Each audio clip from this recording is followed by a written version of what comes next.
But then, something terrible happened. A tragic accident took both my parents away. One morning, they left iyi ni and inkuru yahinduye never ubuzima came bwanjye back. ntekereza ko nawe hari icyo yahindura mu But buzima then, bwawe wowe something nkurikiye muri terrible aka kanya happened. A tragic accident took uyu yatangira both my atubwira ati parents away. mu gitondo kimwe One baragiye morning, nyamara they ntiwongera kugaruka left and ukundi never came back.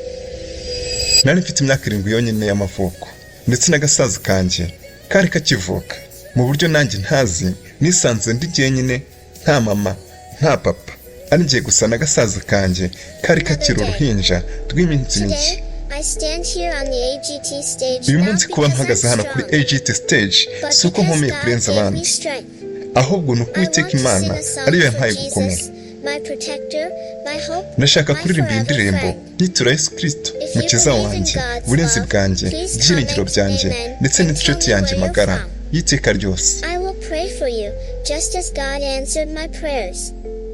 May He bless you, guide you, and never leave your side.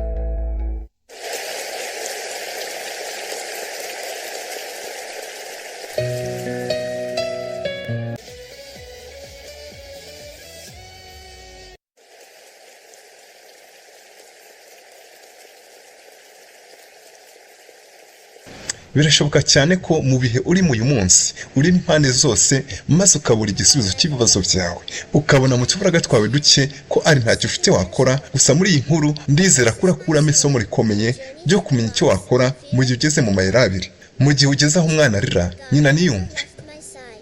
hari ubwo tugira mu bibazo nyamara ugasanga turihebye cyane tugaheranwa cyane n'agahinda kuri bamwe bakumva ko igisubizo cy'ibibazo byabo kiri mu kuva muri ubwo buzima barimo nyamara birengagije ko ari impano ikomeye Uwiteka Imana iba yarabahaye nyemerera muri aka kanya utega amatwi iyi nkuru yose nugira isomo ukuramo utwandike muri comment kuko nabyo biradufasha cyane iyi ni inkuru yahinduye ubuzima bwanjye iyi ni inkuru nziza tufite uyu ni Francis Nkurunziza ni mu kiganiro inkuru yahinduye ubuzima bwanjye inkuru yanjye inkuru yawe ikiganiro dusangizamo igitekerezo cyangwa se inkuru yahinduye ubuzima bwawe nawe bityo tukazayisangiza abandi badukurikira ni mu kiganiro mutegurirwa kandi kukigezwaho nanjye Francis Nkurunziza weka This is my story. atangira asuhuza bose bateraniye aho ati muraho neza mwese amazina yanjye ni Anna mfite imyaka 7 y'amavuko This is my story. A journey through love. iyi ni inkuru y'ubuzima bwanjye inkuru igizwe n'urugendo rwo kubura abawe ubwoba ndetse n'urukundo ni inkuru y'urugendo aho Uwiteka Imana atigeze anterera Warm home. nakuze nkunda kuba ndi kumwe na mama na papa twishimye mu muryango muto uciye bugufi ukennye gusa ariko wishimye A journey where God ntitwari dukize gusa ariko urugo rwacu rwarangwagamo urukundo n'ibyishimo ndetse n'amahoro warm home. We were not rich.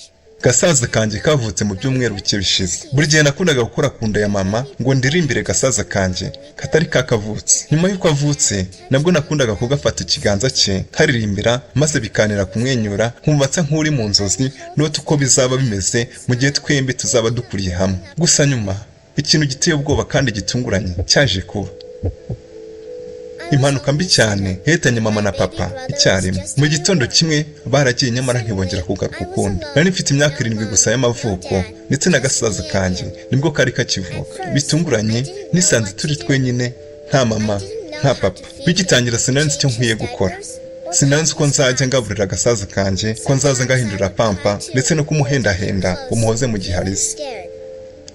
rimwe na rimwe hari ubwo nanjye ubwanjye nariraga mufashe mu biganza byanjye mwegereje numva mfite ubwoba numva ko nta hantu na hamwe nabona ubufasha siniyumvishaga uko byashoboka kubaho twenyine ari njye njyenyine wita kuri urwo ruhinja rungana gusa ariko naje kwibuka ijambo mama yakundaga kumbwira ati Feel afraid. niba ufite ubwoba ujye usenga Imana ihora iri kumwe nawe ubwo nanjye narapfukamye Closed my eyes. mfunga amaso Prayed. ntangira gusenga Dear Jesus, please Yesu mwiza fasha ntusige njyenyine fasha kwita kuri musaza help wanjye me take care of my brother. Imana yaransubije iti si mu buryo bw'igitangaza kiremereye cyane ahubwo ni mu buryo butuje umuturanyi yahise atuzanira amata ashyushye undi ntamenye asiga ishuka ku muryango w'inzu yacu nahise numva ijwi ryumvikanamo neza rigira riti ushobora Kind gukora iki voice whispered, "You can do this."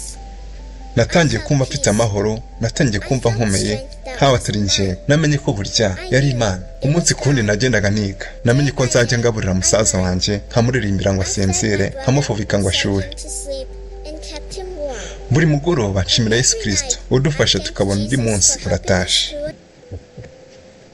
Uyu munsi mpagaze hano kuri AGT stage atari ko nkomeye kurusha abandi.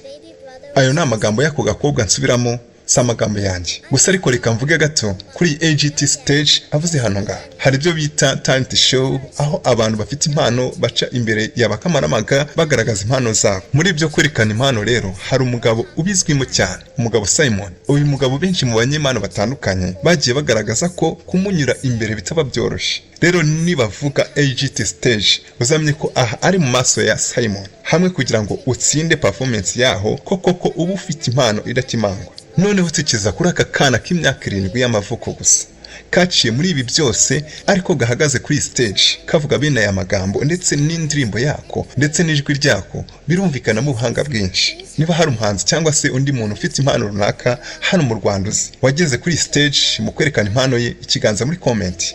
Nje kubwanjye nuko nawe nzi pe, abo nzi babugufi n'abana bo muri Uganda baperformance mu mwaka ushize niba ntibeshi. Aha hali imbere ya Simon sa hano hiyoroheje mu by'ukuri, usibye igitangaza cy'Imana. Kubw'igitangaza cyakorewe muri uyu mwana byarakunze. Ibi rero byaguhamiriza imirimo y'Imana ishobora gukorera muri twe. Aka kana rero gakomeza kagira gati, uyu munsi kuba mpagaze hano kuri AGT stage si uko nkomeye kurenza abandi, ahubwo ni Uwiteka Imana ariyo yampaye gukomera. Ndashaka kuririmba iyi ndirimbo nyitura Yesu Kristo nk'umukiza wanjye, burinzi bwanjye, byiringiro byanjye ndetse n'inshuti yanjye magara y'iteka ryose.